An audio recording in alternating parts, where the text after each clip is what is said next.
My name is Dennis Falson. I'm from the Global Tuberculosis Program here at the WHO HQ in Geneva.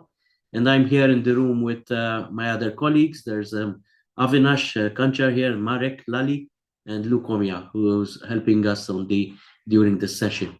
So this session, and we're going to start recording it. This session is called Recording and Reporting of TB Screening and TB Preventive Treatment.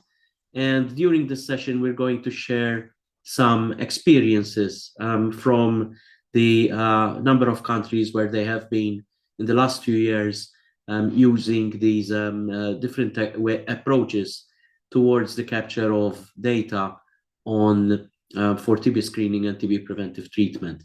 So we have quite an agenda here to share with you. So after this brief introduction, we will welcome Kiran Rade, who will has undertaken an evaluation of the PreventTB application that WHO started working on over 7 years ago. And after that, we'll hear some country experiences in the use of this tool and their different sort of models of implementation.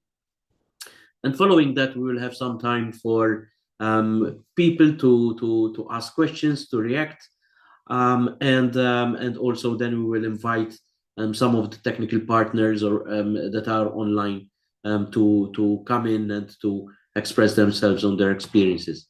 After that, we will then have another presentation on the use of the HIS2 as a means of collecting these data. So Marek will be taking over that part, and with the support as well of one country, Tanzania. And then the rest of the time we'll have for discussion. So the session will last 1.5 hours, and as I said, we welcome a lot of interaction, and please use the chat as well to post comments, and then we'll use those chats to generate the discussion. Okay, so with that, I see that we have 60 participants now, so I think it's a good participation, and I'm sure there'll be more people joining. But otherwise, I would like to welcome Kiran to share his slides and to take us through the first presentation, which will last about 20 minutes. Kiran, you should be able to share your slides, I hope. Thank you, Dennis.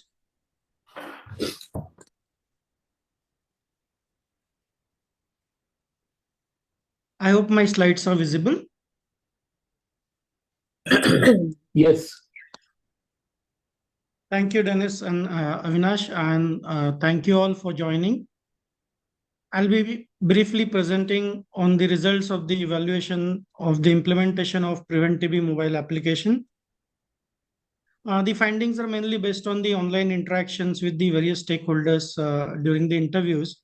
And there might be some progress since the interviews were conducted in June and July in 2024.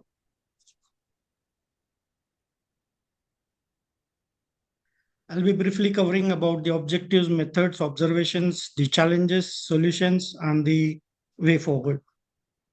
The objective was to document the models of implementation and challenges in scale-up and expansion of the PreventTB application in TB preventive treatment and screening, to assess the feasibility, effectiveness, and the impact of adopting and customizing, as well as implementing the PreventTB.app in different country settings, and to recommend and rather give a way forward and the changes required in the application based on the country requirements. The methods included review of literature, the questionnaire was designed, the application demonstration was a part of it, interviews were conducted, followed by analysis, and 4 countries were selected, including Philippines, Ghana, Zimbabwe, and Pakistan, where ASD is implementing the application. As a background, the TB information systems in different countries are to a large extent digitized among the 4 countries of Philippines, Ghana, Zimbabwe, and Pakistan. Most of them are using DHIS2 as a platform, and Philippines has their own developed suite of 4 applications, including REST TB, Guide TB, Care TB, and Lead TB. The recording and reporting is still both paper-based as well as digitization later on. Mainly at the facility level, initially, paper-based recording is followed by digitization at various level, including the mobile applications. And the higher level, the digital monitoring is possible, and including the case-based in Philippines, and mainly the compiled aggregated information used for monitoring at the higher level in the other countries. The TB preventive treatment policies and practices, the countries have, all 4 of them have identified the target groups, which includes mainly the household contacts. Most of them also have PLHIV, and in few countries, though there is groups like the patients on dialysis and others have been identified, but differs in implementation. Usual screening algorithm is contact tracing, followed by ruling out of active tuberculosis amongst them, and then TB preventive treatment. But during the screening part, in addition to symptom screening, the availability of the chest X-ray is a dependency, and even the availability of WHO approved rapid molecular testing is subjected to availability, and in few places, even the microscopy is continued. Most of them started with 6H as a TPT policy, and then added on the new regimen, shorter regimens. The responsibilities have been identified based on the cadres available. There is adequate linking of the index cases for the contact tracing, and usually there are facility-based registers followed by the recording and reporting, which we'll see. The model for the integration of the TB preventive treatment and screening data with the TB HMIS is fully integrated in Philippines. Ghana, it is not yet integrated. Zimbabwe is partially integrated, and Pakistan is standalone but fully implemented with the full version of the TB Preventive app. And most of them have 2 to 3 years of experience, right from the piloting and scale up over a period of time. Regarding the generic app, it has evolved. The TB Preventive app has evolved over years with inputs from diverse situations and different countries. It is rich in functionalities now with full cascade of care, the management, individual management, and adding value to monitoring with its different reminders, SMS alerts, and things like that. The smart setup has been made available for adaptation, and it's relatively easier for adapting the application by any country, being a plug and play. The strength, it is a catalytic, it has played a catalytic role in starting point as a for the digitization of the TB preventive treatment. It has helped in real-time recording and reporting and monitoring followed by public health action. It has improved functionalities, including the TPT adherence, screening and testing results, newer regimens, and right now it covers all the aspects of the implementation, full implementation of the TB preventive treatment. And of course, it has helped the scale up. I won't really call it a weakness, but there are some dependencies like the backend application and the different platforms. When it needs to be adapted in a country, it requires to be in sync with the available resources out there if the country has the HMIS. But this being a plug and play is a solution by developing the APIs. The only thing is it sometimes requires the user charges for the supporting applications, backend applications for developing those APIs. It also has some in-house capacity issues and bandwidth of the countries as a dependency, I would call it. But as an opportunity, if you see the full implementation of the TB preventive treatment with digital solution gives the opportunity for mounting the epidemiological studies, including the cohorts of contacts, in comparison of different screening, testing, and treatment regimens and policies. We can also see the impact of adherence and monitoring on the TPT outcomes and the availability of this is also the opportunity for demonstrating the TPT effectiveness over a period of time once the implementation information is available on a case-based manner. Though I won't call it a threat per se, but put it in that quadrant, I would say the need and rationalization of the countries is to shift it to the comprehensive TB surveillance systems in the countries. Even if it is not the full EHR and EMR or universal health coverage, still at least the TB surveillance system, the standalone digital system for TB preventive treatment is less likely to be sustainable, and we need to think in terms of full integration in the comprehensive data management system of the country for TB and for health later on. This is just the mapping of the models of implementation in different countries, stands from fully integrated in countries like India. We also saw it in Philippines, to partially integrated or in process in some countries. And a standalone application is also effective in rapidly scaling up TPT and the overall data management therein. And the initial deployment was supported in most of the countries by WHO and T along with that, and in some countries through Global Fund.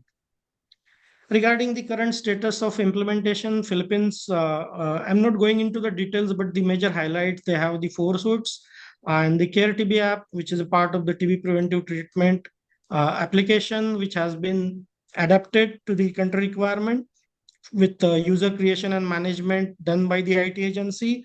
And the overall TB surveillance system of ITIS is managed by the IT system, IT team in the ministry. And of course, there is interdependency. In Zimbabwe, it started with 2 districts, expanded to 23, and later on in 2024, early part to 5 districts. It's integrated with DHIS2 is pending, and the dashboard facility at the facility level is still pending as in process. Ghana, the customized and tested piloted application is existing. There are learnings, and there is an update version which was planned to be integrated, and the details of the customizations are already shared between the agencies, IT agencies, and the country IT team.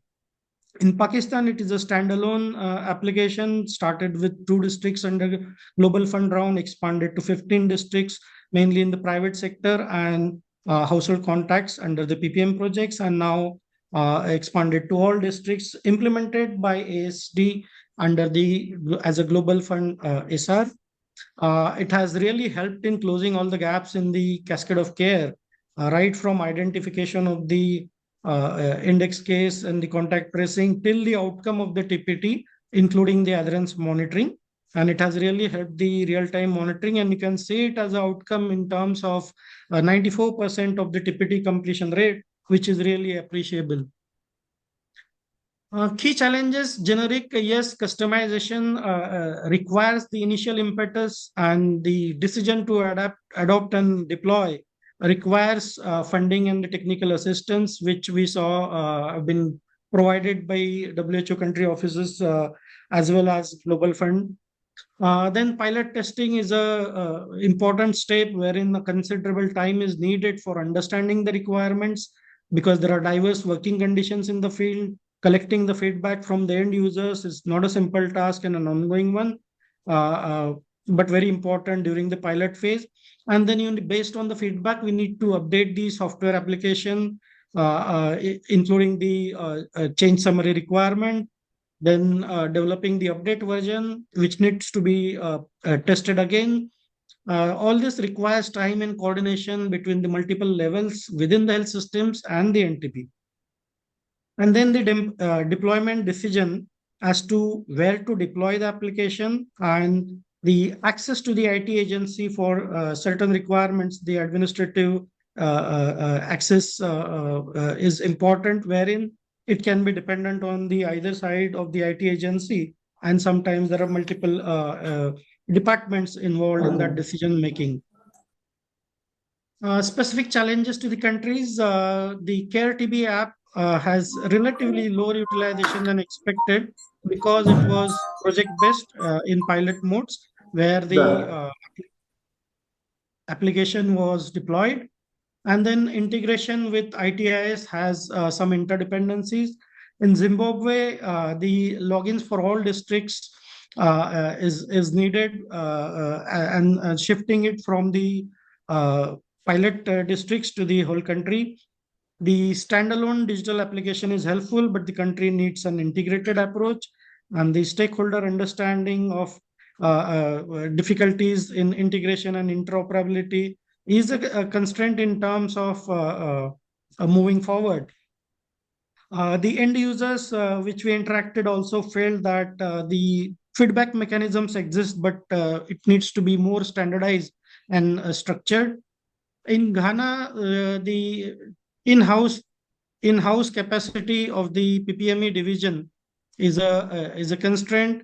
The another factor which we found was the digital laboratory results, especially in the for the samples coming from the TB interventions being undertaken by the NGOs and the other projects is not yet integrated.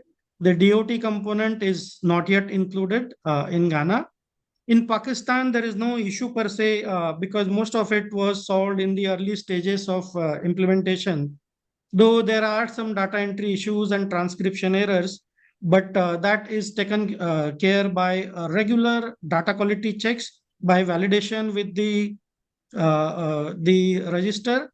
PLHIV are yet to be included because it has a separate structure in terms of the care and support.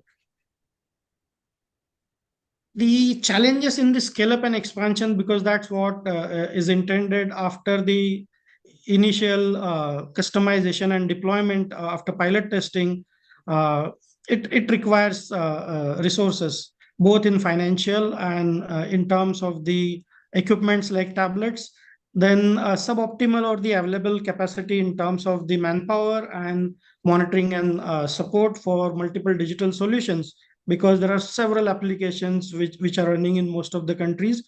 There is limited bandwidth of the healthcare workers who are engaged in multiple activities.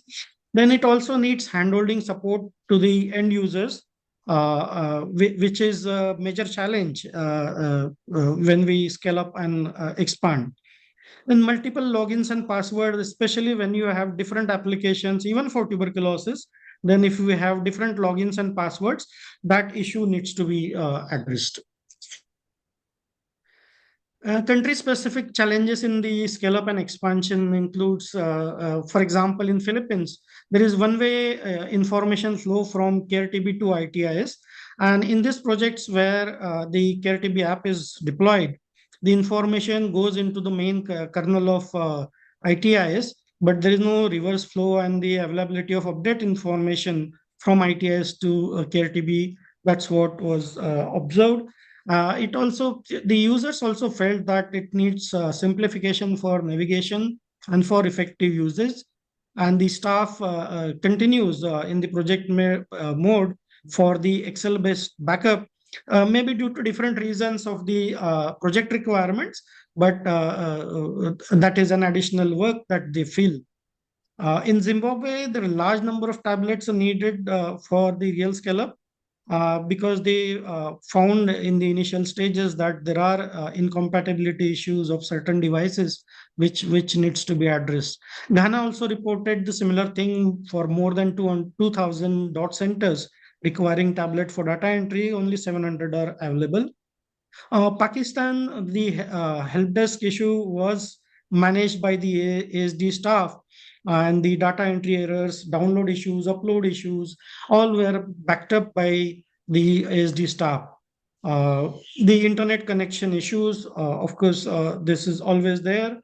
but that has been overcome, and the incompatibility issues was managed by ensuring that the Android 5 and above versions, the devices were suitable and were used for deployment and scale up. A few suggestions for solutions to address these challenges. When the standalone deployment, even if it is partially integrated with the application, do face challenge over a period of time. And full integration is the way to go ahead.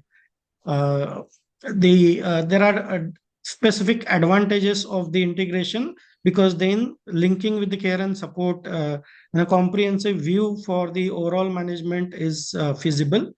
From the sustainability perspective, the countries feel that the full control over the deployment and management should be with their own IT experts, and that transition also needs to be planned if a different agency is handling it initially.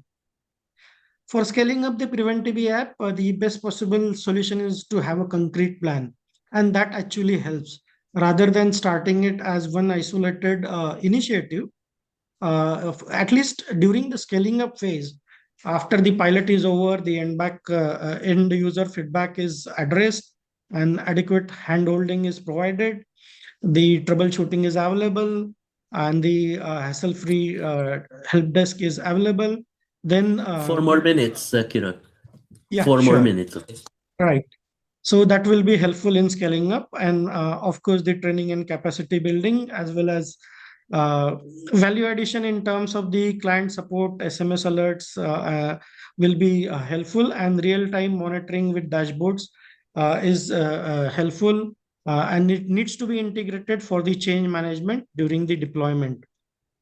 The country-specific solutions includes shifting the rights for user creation to the program, also sharing all the login credentials for all the health facilities, and stepwise approach for integration with the DHIS2 and the HR. And countries like Ghana also request for support in terms of technical advisor and the partnering agencies to share the exchange of work plan, so that they can take a comprehensive view. Pakistan, in long term, they can shift to the cloud-based deployment with inline evaluation and linking with the DHIS2 in long run. Lesson learned for other countries is we need to consider the readiness, the self-assessment in terms of the app features, different features, in-depth consultations within the country, and then sufficient time for identifying the resource needs, methods, and pilot testing, as well as continuous hand-holding support. The comprehensive use of PreventTB will be helpful, of course, in long run. The decision to have minimal information has a disadvantage, and it is preferred that the whole detail of the individual on a case-based manner needs to be included, so that the gaps and the leaks in the cascade of care can be identified and the public health action can be taken. Multi-stakeholder consultations on scoping, feasibility, resource requirement, and potential sources as against the available resources will be really helpful. And based on that, we need to earmark the resources and budgetary provision. Rapid deployment will be helpful, especially in countries which do not have digital surveillance system, and the expansion of the generic application to cover the other initiatives like systematic screening is an opportunity, because the application can be utilized. It is also a pluggable solution with interoperability, and we can actually develop the resilient and sustainable system for overall data management. And the whole smart setup of the PreventTB application may be considered as also a toolkit for rapid scale up and capacity building for TB preventive treatment. And in long run, I can see the value of this PreventTB app, which can be actually designed and deployed for multi-disease approach in long run. Thank you. Back to you, Dennis. Thank you very much, Kiran. I think that's a nice overview of the evaluation that was done, and it's some ideas about moving forward. And I think it's great that you point out about the need for resources, right, and need for customization as well to the country circumstances, because these are very often key determinants of the success of these systems and the sustainability and the continued use of these systems. Okay, so we'll come back to that, and I hope I'm seeing already some questions in the chat to which we are reacting. And we go next to the session with country presentations. So we have 3 countries that are going to present.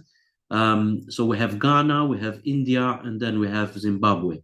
So I think all of them are online, and we would like to start with Ghana. Ghana. So Dr. Yo, I believe Dr. Yo can share his screen and present. Okay. Dr. Yo, yes, there. Good so afternoon. You should be able to present. Good afternoon. Yes. Yes. I will share mine quickly, please. Yes. Okay. So you'll have about all the others. Please, you can keep your cameras off, because sometimes there are issues in some countries with the bandwidth. Oh. We don't see your slides yet, Dr. Yo. Yes, I think something's happening now. Yeah. Okay. Full screen. Ben. Can you move it to full screen? Just please? a minute. A minute, please. Okay. Yes. Okay. So what is it? Is it a shared one? We can otherwise present for you. Share the slides from here. Can you see? Yes. Not. We see it in very small. It's not fully opened, I think.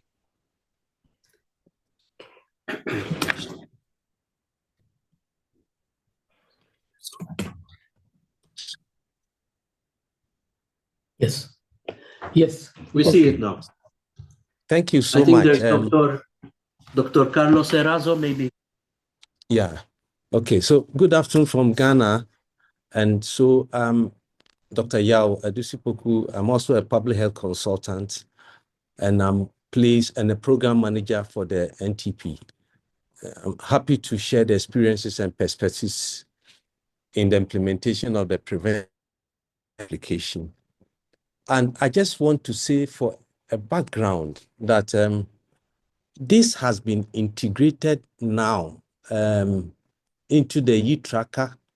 But just to say that the DHIS2 in Ghana started in 2012, and then the e-tracker was developed in 2015. But the screening model was not active, even though in the e-tracker, it was developed in 2018. For the screening mode, it wasn't active. But in late 2024, after the interview by Dr. Reddy, we've managed to activate it, and we have trained 325 health facilities, and we are currently having a plan to build capacity for 351 public health facilities and 90 private health facilities out of the over 2,000 health facilities that we have. So just to emphasize that the TB Prevent app is currently embedded in the e-tracker and is now integrated. And so this is the implementation, what we went through with the PPME, the Plan Policy Monitoring and Evaluation of the Ghana Health Service. We commenced with assessment of the existing structure in data capturing and reporting, and then integrated with the DHIS2 environment. We also did a comprehensive documentation, creation of documentation for data dictionary, project trackers and activity work plans. We move ahead and the dashboard was created and the technical support was continued. We had a lot of challenges, addressing of quick queries, troubleshooting, and implementing updates as required. So I'm happy to present to you, this is the interface of the dashboard. Okay, this is a case-based entry by use of tablets. I must say that some facilities that do not have tablet still go ahead and use that on their phones. So if you can see the entry dashboard, we have the presumed TB and testing, and then we have the laboratory test request and results for a particular patient, diagnosis and notification, and then the TPT for the contacts of these index cases and the TPT outcomes. So they are all there. Just to expand and introduce that for the dashboard, you have the stages and events for a case and the stages and events also for a contact. So for the case, we have the presumed TB and testing, laboratory test request and results, diagnosis and notification, TB treatment, follow-up results, treatment outcomes. Then we move to the contacts, stages and event for a contact. We have the presumed TB and testing, and then laboratory test request and results, diagnosis and notification, TPT enrollment form, and TPT outcomes. So what are our challenges? As it is tailored, the PreventTB app is tailored to only one specific component, of course, the TB prevention. What about a comprehensive integrated system like laboratory with X-ray AI? And we have currently been supported by UNICEF on a pilot basis where the GeneXpert results is integrated directly into the TPT tracker. So this is where we are, but on a pilot basis, and lack of funds to scale up implementation at the national level. So what is the way forward? As I've indicated, we need a comprehensive integrated platform rather than individual model for data capturing and reporting. Plan to build capacity for additional 351 public health facilities and 90 privates. So as Dr. already indicated, of the over 2,000 dot centers, we have around 700 being trained for this entry. So we need to mobilize resources to procure and deploy devices for implementation. And we need to train staff on data capturing, reporting, analysis, and use. And we want to have a comprehensive integration, right? And so I want to thank WHO, who has been very, very, very pivotal, UNICEF, and my own Ghana Health Service. I thank you all. Thank you very much. Thank you very much, Dr. Yo. That's very helpful, very brief and to the point. So next, we invite the India program to present their experience.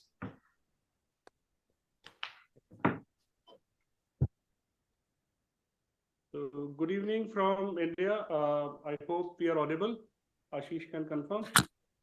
Yes, please maximize your slide. Yeah, we're working on it. So thank you, Dennis and Kiran. Kiran has made everybody's job easier by giving us the whole context how this space of case-based electronic digital ecosystem is ever evolving. And so what we would like to present today is India's journey of TB digital ecosystem. What were the milestones before the integration of PreventTB app, and what were our experience in adapting it into the Nikshay, which is the case-based, web-based system, and its programmatic use. So next slide, please. So if you see the journey of India's, before we come to specific PreventTB app integration and where we are now, I mean, just we have to go back a little bit and we learn a lot from the history that India's digital ecosystem evolved from paper-based reporting in 1962 to DOS-based epicenter in 1998 to then Windows-based epicenter in 2007 and finally the Nikshay, the real case-based electronic system, web-based system was developed in 2012.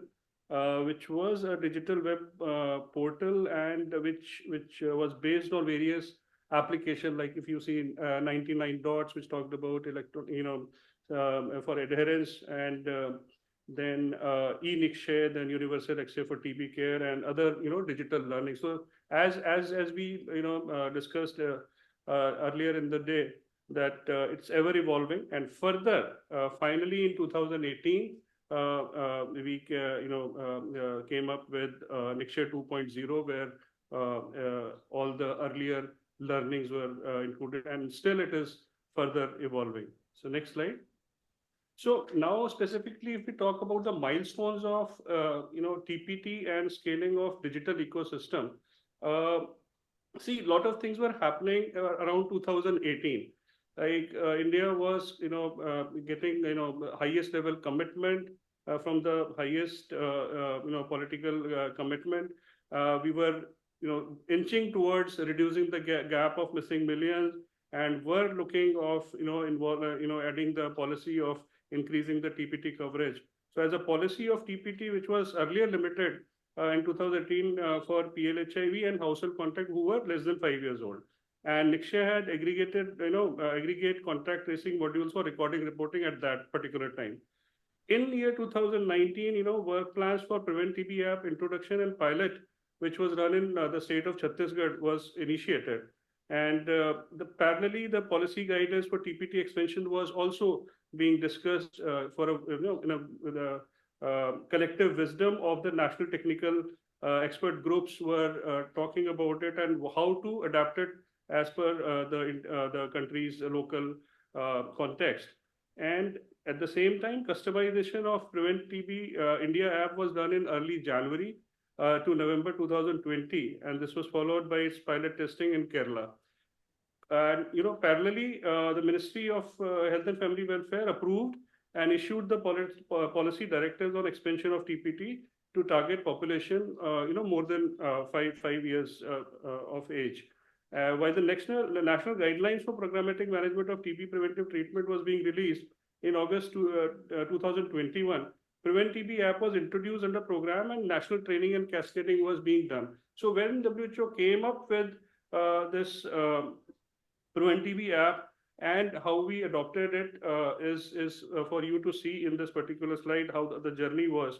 And finally, in March 2022, Nikshay TPT module was developed based on comprehensive learnings. I'll talk about in my later slides how what were the enablers and what were the challenges and how the journey happened. So now I'll come now giving you the background of.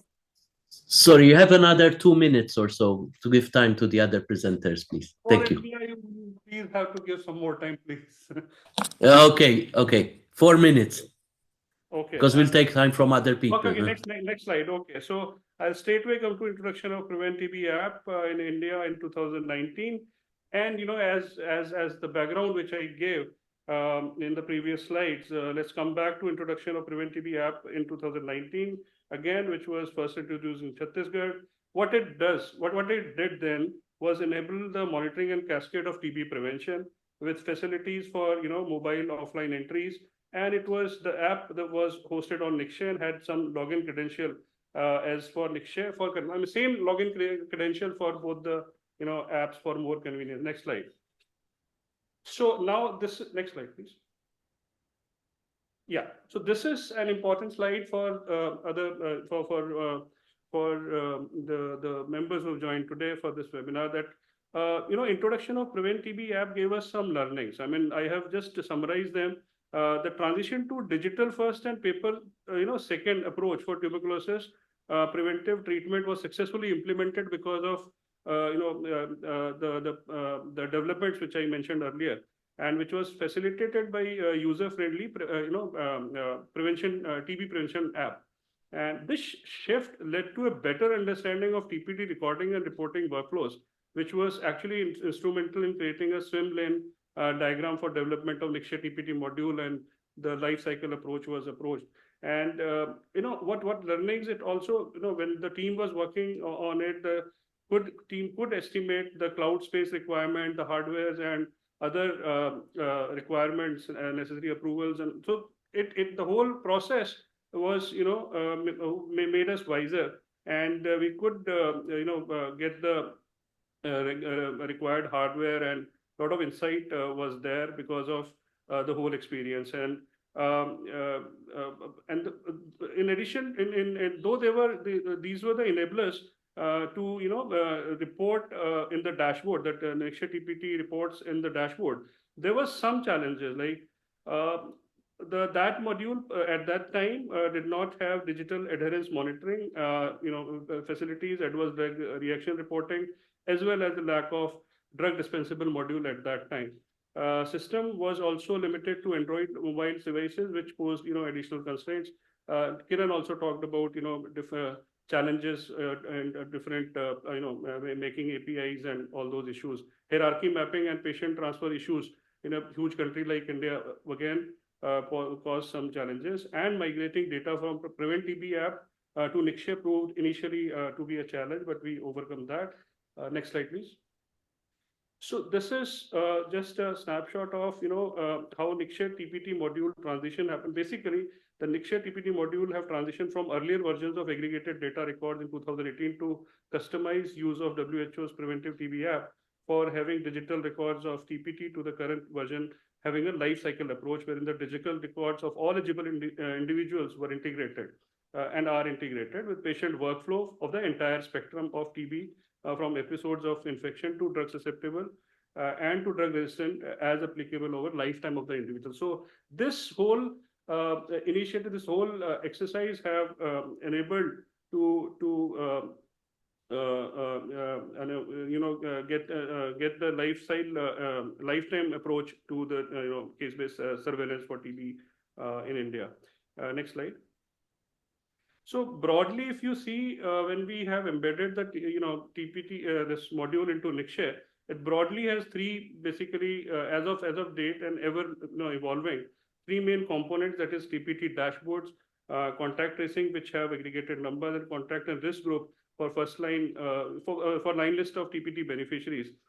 Just to add, in 2024, high risk groups for active TB case finding and TPT have been integrated with geotagging and made available in the drop-down for risk group tagging of individuals and stratified analysis for TPT care cascade. As I said, again, the point I'm trying to make here that it is, next slide, we are ever evolving, and this is just to conclude the final learnings, lesson learned, and challenges. And as Kiran said, I don't see them as challenges, but they are opportunities actually. So key enablers for digital ecosystem for TPT included the integration of TB care cascade using lifecycle approach, which enhances the identification of gaps in care cascade analysis. And when we do the training, I mean, the knowledge and experience percolates down below, strengthening digital analysis capacities at all level, down to the lowest level, which is the sub-health center, which we call Arogya Mandirs, allow for prompt corrective action at the field, addressing workflow gaps in the Nikshay TPT module,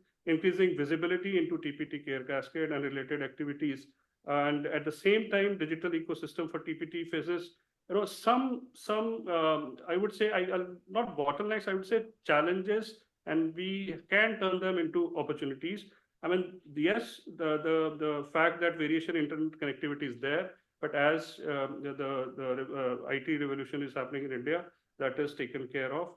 And the need for multiple platform modification based on evolving strategy, that is something which is a constant challenge. I would say frequent training and updates is an opportunity again.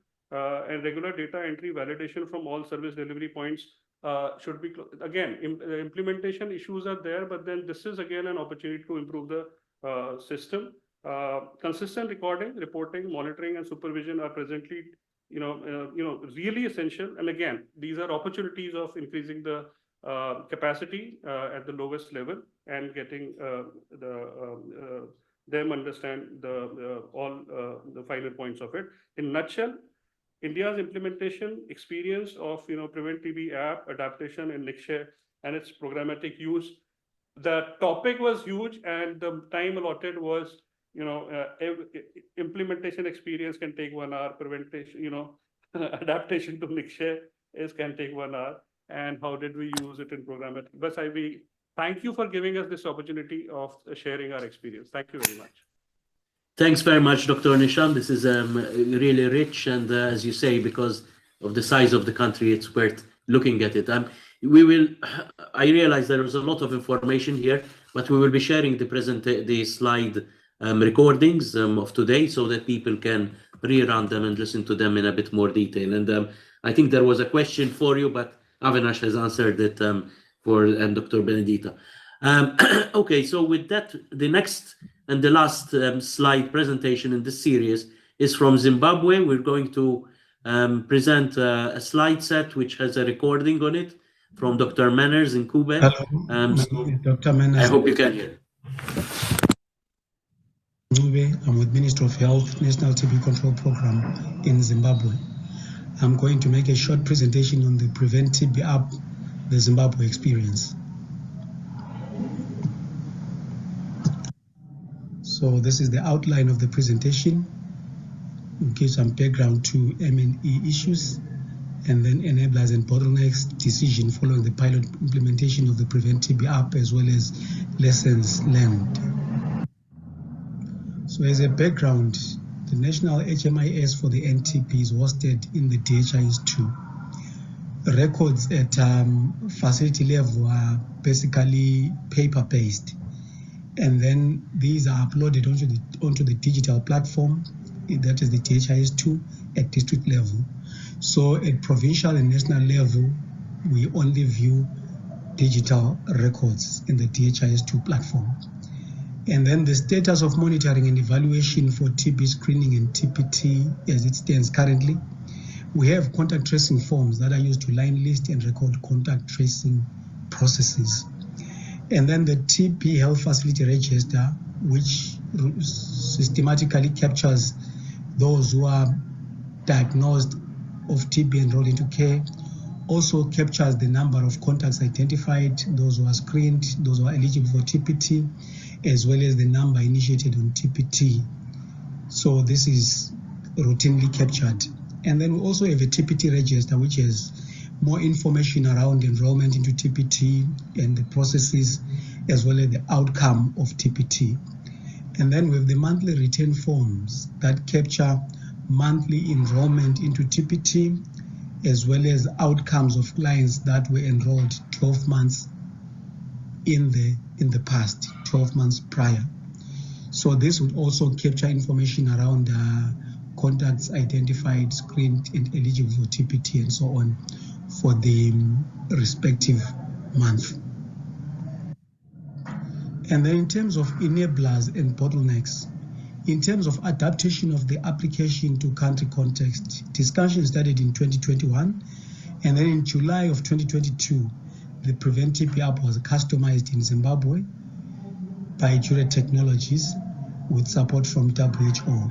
This was then tested and deployed, and then pilot implementation was started following training that was done in November 2022, focusing mainly on environmental health practitioners as well as clinicians.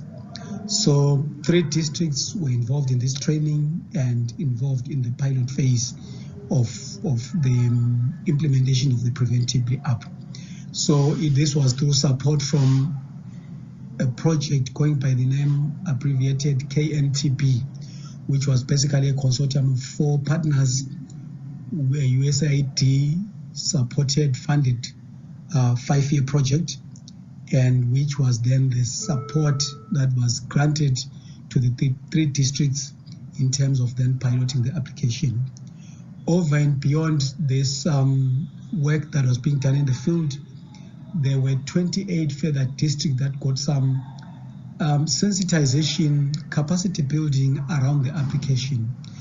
This capacity building around the application was nested within already existing GF support under the TB recovery plan, where we're focusing mainly on hybrid contact investigation, where the environmental health practitioner as well as the community health worker work together in terms of increasing coverage in contact investigation. So as part of that capacity building on contact investigation, we rode on it to then also give input around the application. But this district did not then really go on to fully implement this because of the limited support around the gadgets and other factors. And then in terms of capturing data, particularly speaking to the three districts that were piloting, this was being done on tablets, basically. But there were issues at times around finding addresses, being able to type an address to completion, and then it being captured by the tablet, both in rural and urban settings. This was a challenge that we sort of saw in the field.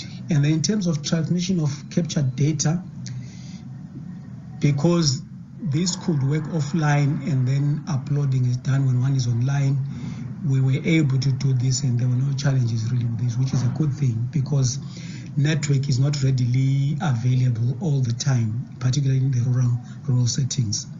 And then in terms of use of data that had then been captured by the NTP, MOH, Ministry of Health, this was limited since this application was not fully operational on DHIS2.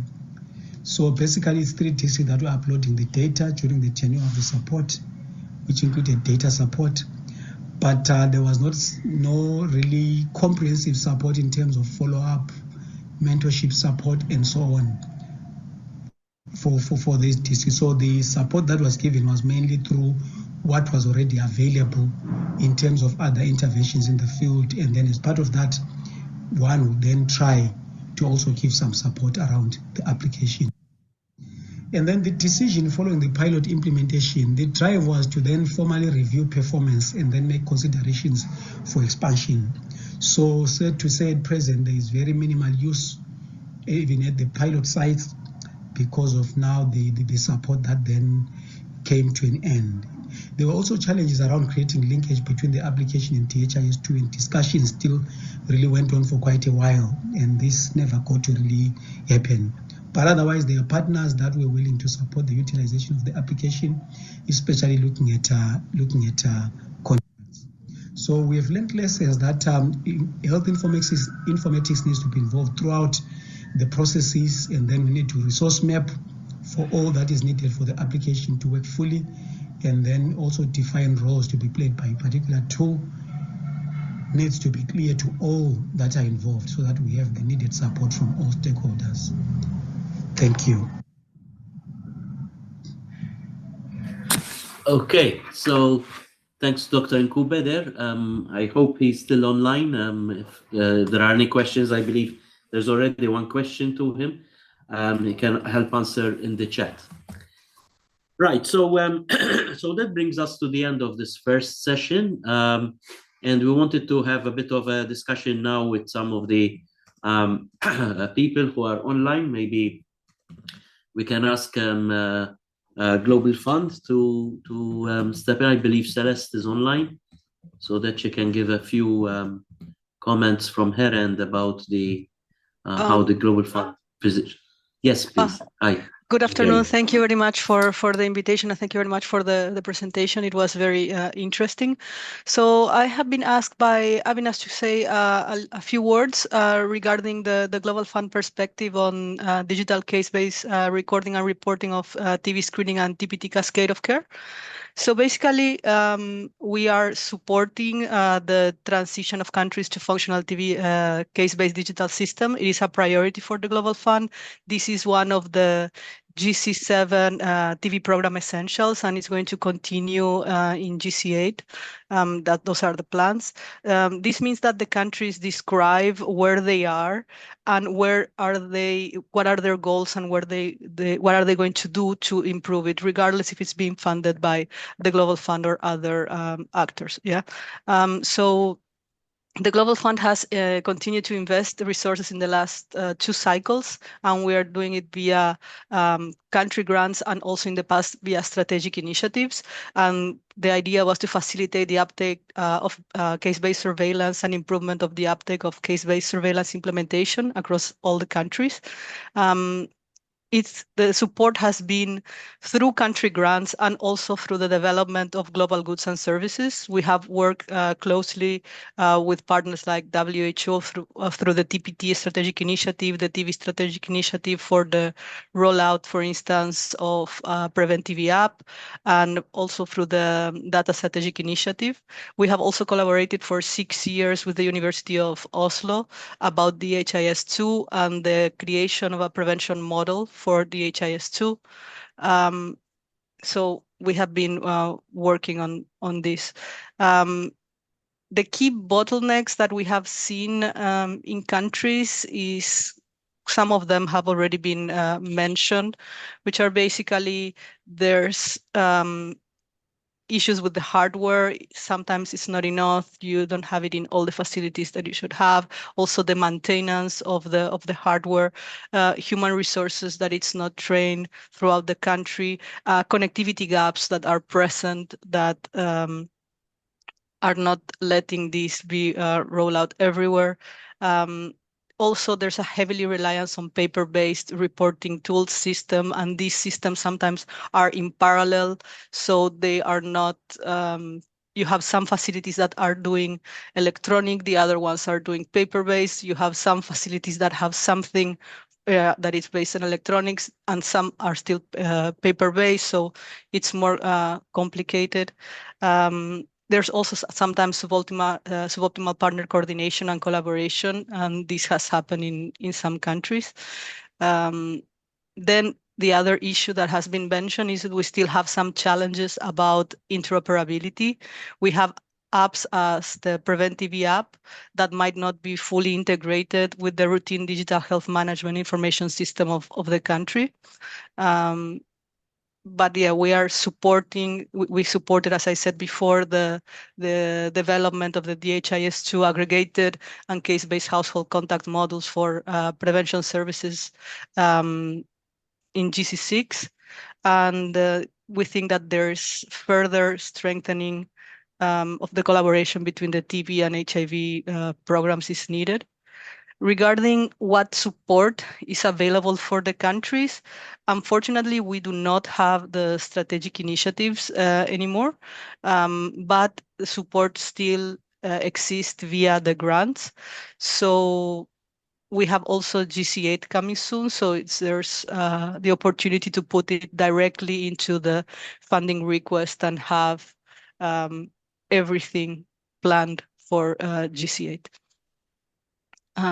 That will be more or less it from my side. Thanks.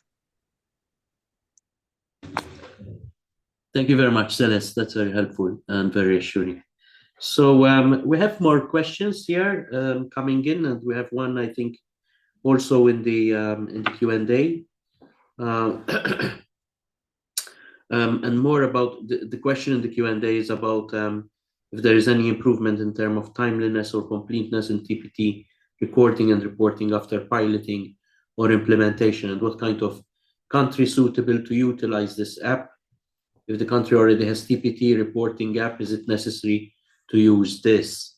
So clearly, for the second question, I mean, if the country already has a functional sort of system in place, then and they are happy with it and giving them what they need, then of course they no need to adopt something new to fix something which is not problematic, right? I mean, that's the first principle.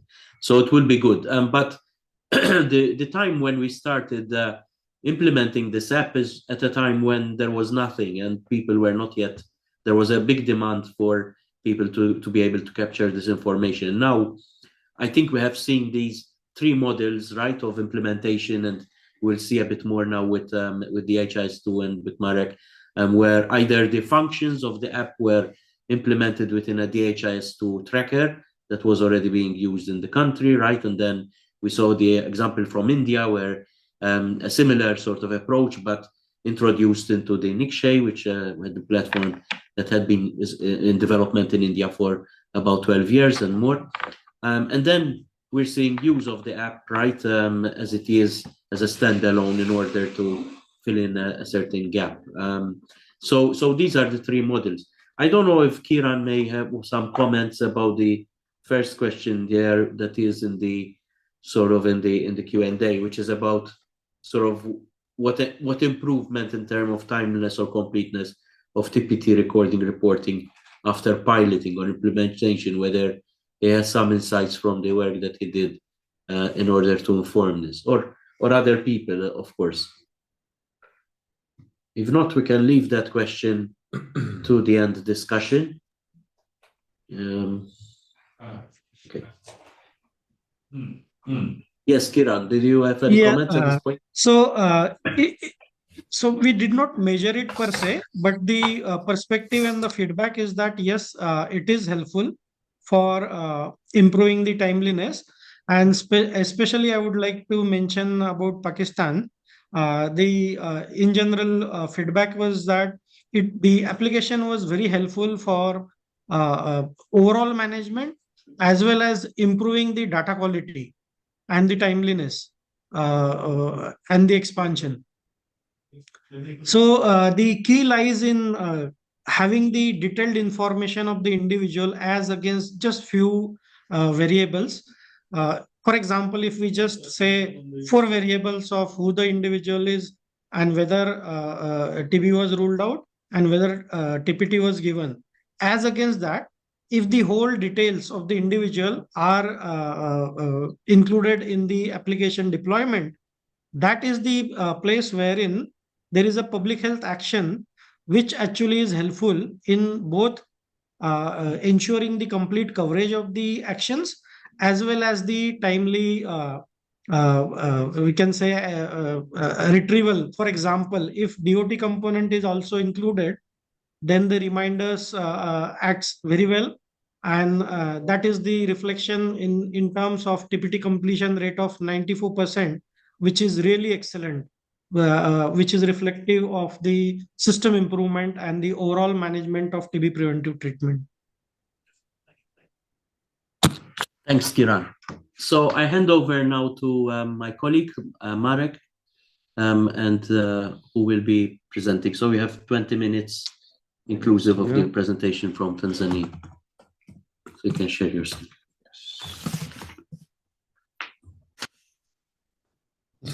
Yeah. Okay. All right, so I hope everyone can hear me okay. My name is Marek Lally. I'm from the Monitoring, Evaluation, and Strategic Information Unit here at the Global TB Program. It's a pleasure to be able to talk at this webinar today, and I'm going to focus on a topic that's actually come up quite a bit in the previous presentations, and that's integrating the screening and prevention within digital systems for, in this case, routine TB surveillance. Just as a quick background, I'm going to very briefly talk about the new TB surveillance guidance, which was published last year.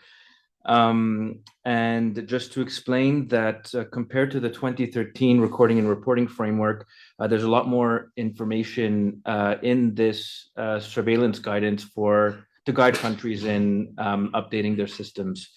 So, for example, you can see that there's a specific chapter on the core indicators that should be reported and using. There's more focus on digital TB surveillance and also a chapter on data quality. So we've also expanded the scope of the indicators to routinely monitor. You might remember that from the 2013 recording and reporting framework, it was a lot more focused on the notifications and treatment outcomes, but now we're starting to expand that and bringing in the more screening and prevention dimension within the routine monitoring systems. So the guidance explains which data items that need to be collected, the indicators that should be monitored, and how to calculate these indicators based on the data that you're collecting. And of course, we didn't just come up with these indicators in parallel. These are fully aligned with the screening and prevention guidelines that have been developed by our colleagues here at the TB program.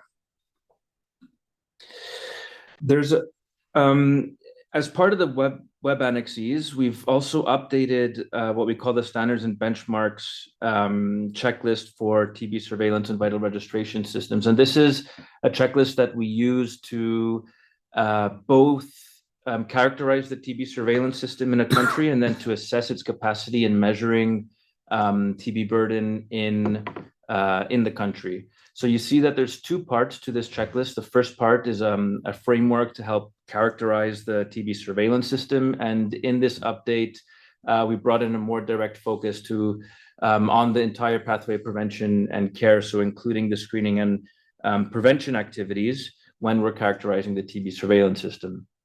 And then part B is the actual set of standards, the checklist that we are using to assess the capacity of the TB surveillance system. And you'll see that under section 4, we have 2 new standards as part of this update for prevention. So these weren't there in the original checklist, but they're now included as part of the update. So the first standard, B4.1, is making sure that the monitoring indicators for programmatic management of TPT are consistent with the WHO guidelines. And then the second standard, B4.2, is that these data for PMTPT are accurate, complete, and consistent. So making sure that the quality of these data is as best as it could be. The vision in terms of the routine TB surveillance system that I think we all share is to have a unified digital case-based environment for TB surveillance. We know that people aren't just accessing TB services at the health facility, but TB services are being offered at the lab and within the community. And we are also collecting TB data along the entire pathway of prevention and care. So from TB screening to diagnosis, TB treatment, management of comorbidities. And the objective is to have all of these data that are being collected along the pathway of prevention and care and across these different sectors to be housed and managed in one unified environment for TB surveillance. So it's a consolidation of these data sources so that we can avoid fragmentation that we commonly see in a lot of countries.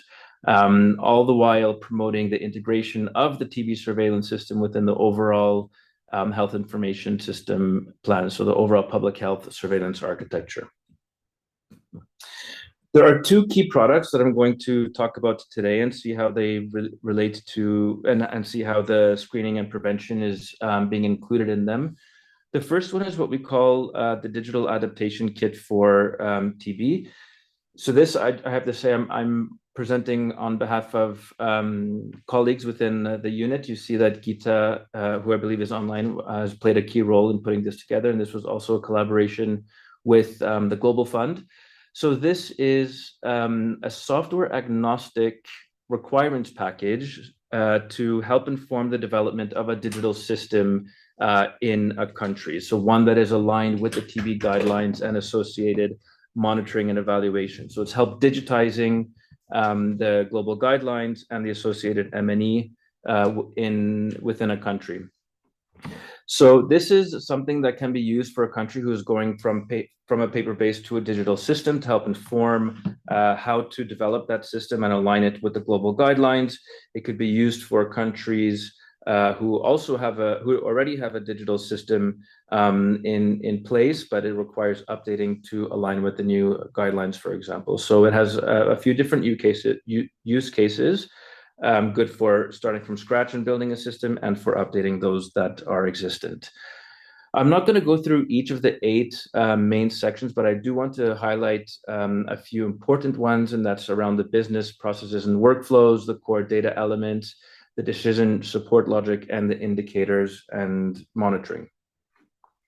So starting with the business processes and workflows, So these are generic workflows that represent the clinical and non-clinical processes of TB services. And it helps to facilitate the coordination or care between these different providers. So these are essentially graphic representations of what you would see in the clinical guidelines. And of course, as you adopt the clinical guidelines and adapt them to your specific context, these would also require those adaptations. So here where we see the screening process, and we can see that when someone is registered, they're provided pre-screening information and requesting consent. The client who's on the top swim lane of the graphic takes the decision if they want to give consent. If they do, then the medical history is assessed as for risk factors. You determine the screening algorithm, and the screening is performed, etc. So it's really taking the steps of the different processes, and each box also, as we'll see later, is linked to what data should be collected along the way. So this is for screening. You'll notice that on the right side of the slide, that there's on the bottom an arrow that says TPT. That means that the person, when they flow that way, would then enter the TPT business process. So this is this is a graphic representation of the process outlined in the clinical guidelines, and I'm not going to go through all of this in this presentation for sake of time. The next one is the decision support logic, which is actually very interesting because this is helping the healthcare workers in taking decisions and providing the care to the person that's in front of them. Of course, again, while following the clinical guidelines. So this is essentially a useful job aid for the healthcare worker in trying to implement those guidelines. So here, what we see, for example, is if we have someone who's part of the risk group of people living with HIV, this system will then provide the specific guidance that's from the guidelines on what to do in this case, with specific messages, key messages that are also coming from that guideline. So this is a helpful automatic guide for the healthcare work in implementing those practices. Then in terms of indicators and monitoring, so these are the core indicators to be looking at that are aligned with the new TB surveillance guidance and, of course, the M&E component of the clinical guidelines. So we have a list of each of the indicators, their definition, and then not just what the numerator and denominator is, but how you might want to code that in the digital system.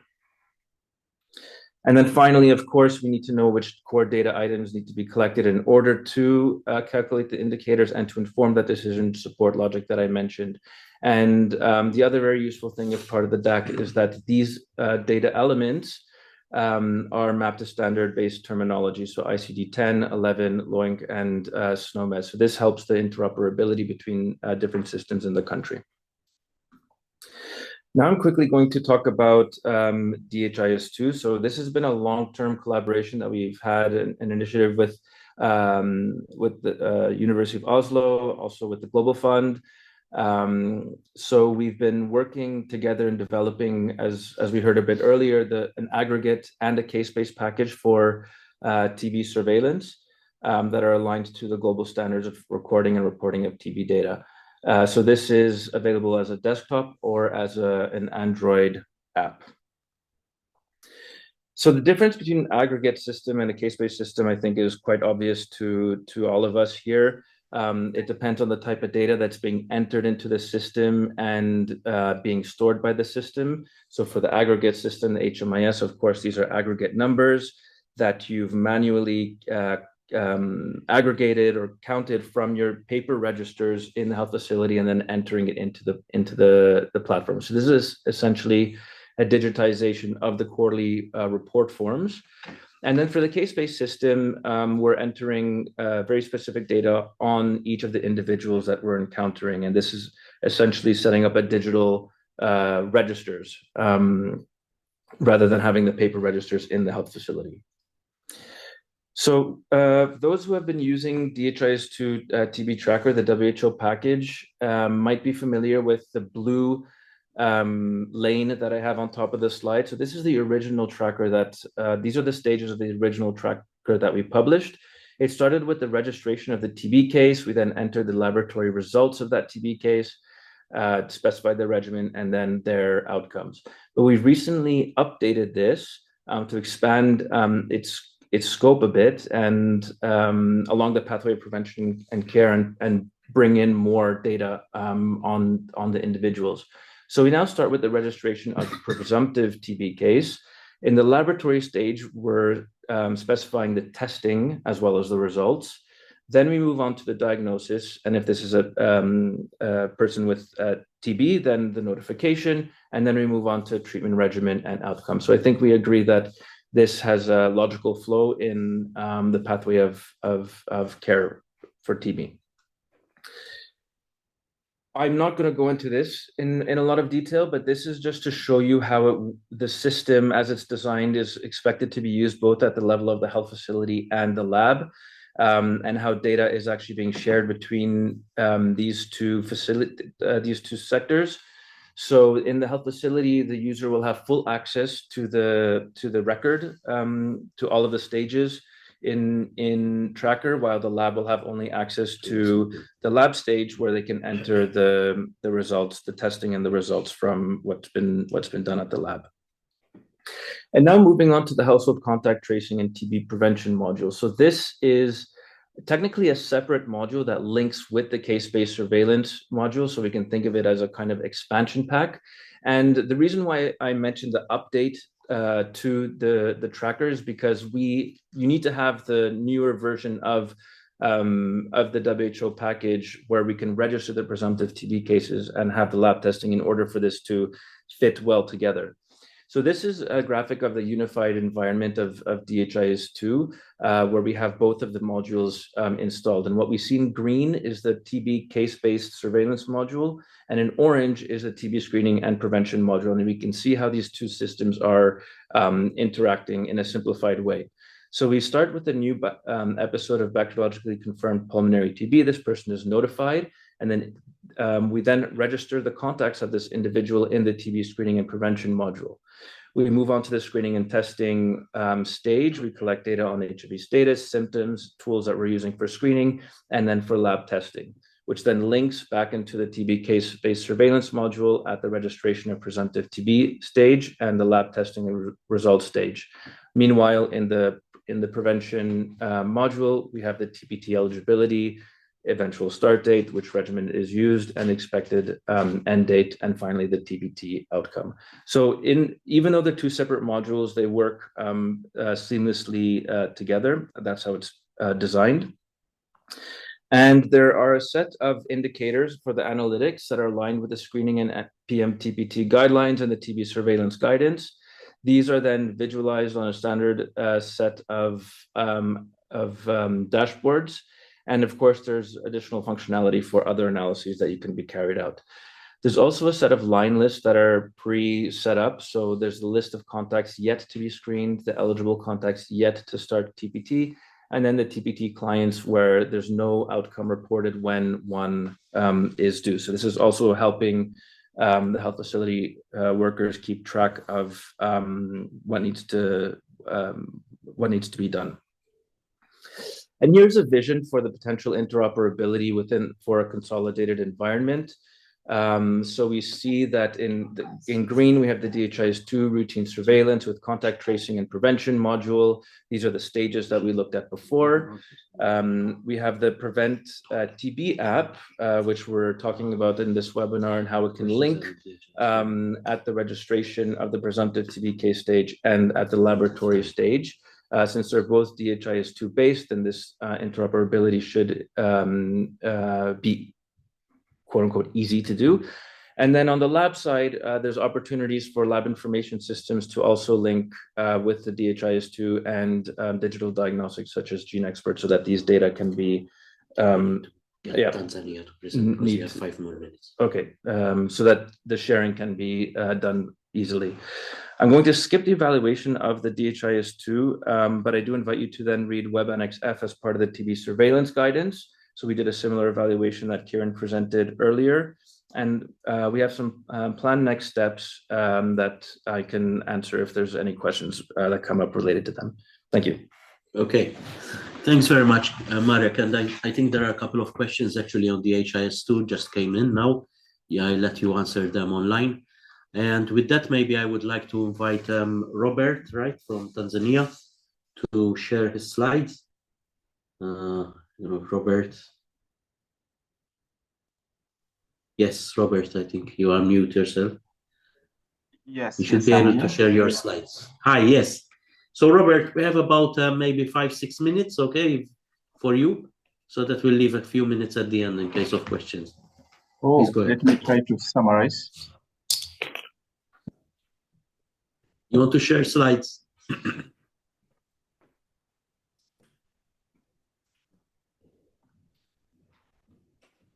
Hello.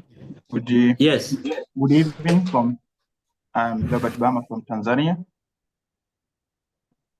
Yeah, and we're just to present the experience of Tanzania in implementing DHIS2 TB surveillance. And here just is a short overview, but due to the time, you will read for your own when we will share the slides. But in short, for the TB control overview, just as you can see, according to WHO global reports, I think we have TB incidence of 2,200,000 cases, where the deaths are accounted to 18,400, and the distribution of TB cases, as we can see the overview, where we'll review later when we will share the presentation. But the contributing factor, the leading one is HIV and malnutrition, and alcohol disorder are the foreign risk factor for TB.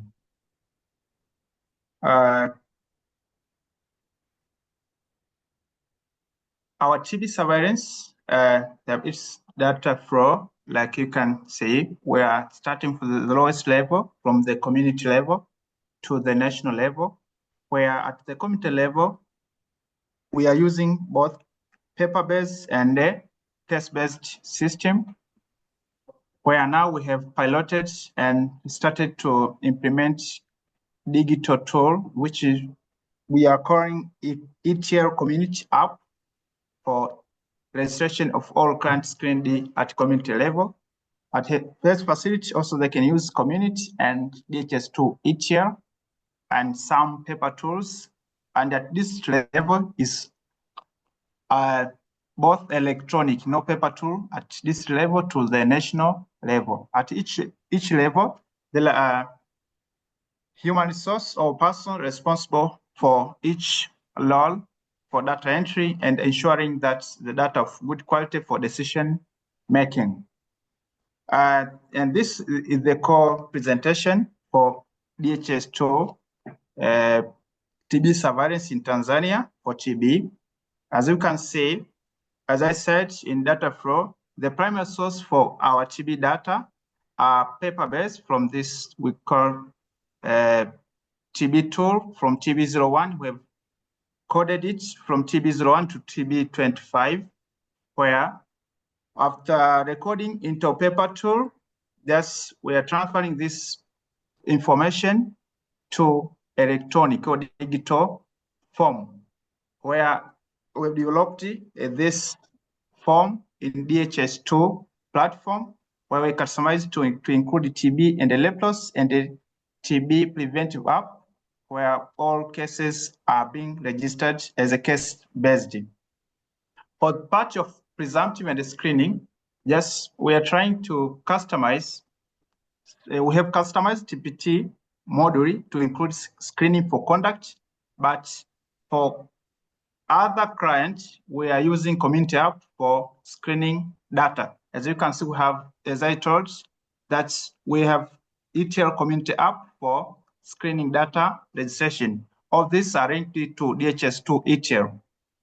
We have other systems that are linked to DHIS2 ETL, including electronic logistic management information system, and we have gene experts, or what you call molecular diagnostic tool system. And recently we have customized self-screening TB app, which is called Tambua TB for self-screening data, and TB Kiganjani app. And I know there is some challenge in this linkage with DHIS2.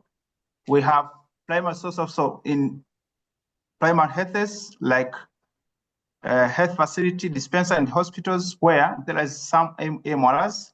We have started to customize or to include TB module in EMR, including this we call Goch Homis system, where we are planning to link with DHIS2 each year. In short, in DHIS2 we have used the WHO package where we included all necessary variable as guided by WHO, as I've mentioned in my PPT, including history of treatment, laboratory cascade, TB or TPT cascade, contact investigation, drug resistance module, and DST results. In output part, we have a dashboard for this all data entered into DHIS2, where the DHIS2 can push data to Health, Ministry of Health portal. Also have dashboard which display or summarize all data entered into DHIS2 ETL, and we have scorecards implemented into DHIS2 ETL. So the DHIS2 analyze all case-based data and aggregate data, where it's pushed into different summary, including dashboards, reports, scorecards, also push to main Ministry of Health DHIS2 or HMS portal. Below is the background of our journey of using or transforming from paper to DHIS2 or digital platform. We have started the journey since 2013, where we have adapted DHIS2 as aggregate by entering aggregate data. But the journey you need to conclude, Robert, because we're running out of time now. Okay. Please, like 1 more minute, okay, so that we can conclude. Thanks. Thank you. Yeah, the digital part of case-based, we started 2016 up to 2024, where we have included or customized even to include TPT as a case-based. We have moved this TPT data from aggregate to case-based data. In short, in summary, I can say most of this case-based challenge, I have challenges, including its complexity in implementation, but it's good or it simplified the work. So as in Tanzania now, we are enjoying the case-based system, and you cannot turn back to the aggregate or paper-based for TB cases. Thank you.